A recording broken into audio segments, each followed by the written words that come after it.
Alright guys, it's time for something different. I normally only do fighting game specific videos, but E3 just happened. Let's talk about it! I'm gonna give you my personal top 5. So there was a lot of stuff that came out, like a lot of stuff. It was actually hard to keep up. And I need to preface this by saying there is a lot of things I didn't actually watch. There's just so much, man. I was working all weekend. So let's start off with number 5. And for me, my number 5 was the new Guardians of the Galaxy game. I was a bit hesitant about this game because of the Avengers game. Not that I actually ever played that game, but it looks like poo-poo. But this new Guardians of the Galaxy game looks actually pretty good. It looks like a really cool story game where you have a lot of choices, and the choices seem to have some kind of impact on the story. All the characters look cool, they sound cool. The gameplay actually looks pretty good, like a third-person sci-fi shooter. My only issue with this game, and probably one of the reasons it didn't rate higher, is that in the way that they were talking about it, and all the gameplay that we've seen, they make it sound like you only really get to play Star-Lord. Like, it's not a game where you're playing the whole Guardians of the Galaxy. You're pretty much playing Star-Lord and you get to command them. Kind of like in Mass Effect, how you're playing Shepard and you command all these characters. It's kind of like that, and I get what they were going for. I get that they want you to feel like Peter Quill. They want you to feel like you're actually the leader of this group of misfits, but I don't know. I kind of would like to play all of them. Imagine being able to play Star-Lord and be like, pa pa pa pa pa pa, and then switch over to Gamora and just swing, swing, and then switch over to Groot and I am Groot. Like, that'd be cool. That'd be cool. I think there's a bit of wasted potential there. But I get what they were doing, so, you know, we'll see how it goes. Number 4.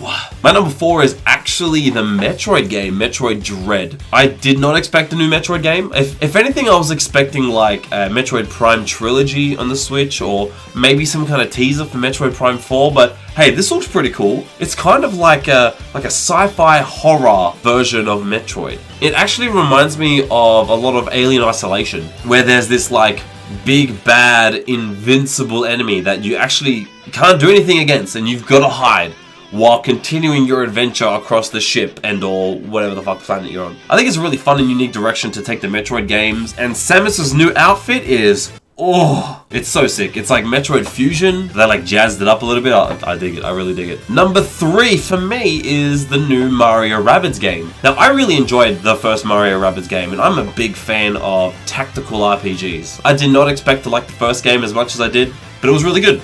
You can't argue with a good game. So as soon as they announced this, I was like, fuck yeah, I'm so in. Don't even like the Rabbids, I'll play the shit out of that. I think they announced it in the Ubisoft conference, and they actually showed a little bit of gameplay in the Nintendo conference. So instead of it being like the other game and like Fire Emblem games where it's more like a grid-based tactical combat, it looks kind of more like XCOM, where they're going like this, here's your sphere, you can run anywhere in the sphere. Yeah, it looks good. It looks good. There's going to be more characters, there's going to be more power-ups. Sold. I'm already going to get it. It's going to be great. It's going to be a good time. Number 2. Speaking of tactics games, Advance Wars is back, baby! The biggest reason why this ranks higher than Mario Rabbids for me is because never expected it. If anything, I was thinking, oh, maybe they'll port Advance Wars, like 1 or something, like a collection, over to the Switch, but fuck me, they just wanted to remake the first 2 games, and you know what? I'm okay with that. It looks really cool. All the characters have these cool little anime cutscenes, and all the new 3D character models for like all the tanks and all the artillery and all that kind of stuff look really cool, and it just looks like a really good time. I really like Advance Wars. It's just so fun. Now, before we go to number 1, and you can probably already guess what number 1 is, but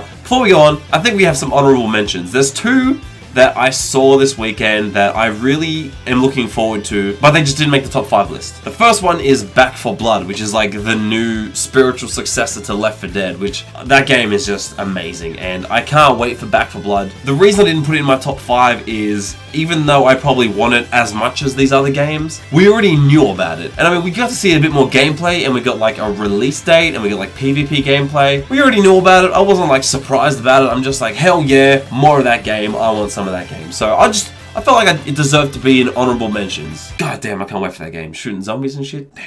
There's another game that's kind of piqued my curiosity. It's Ayuden Chronicles.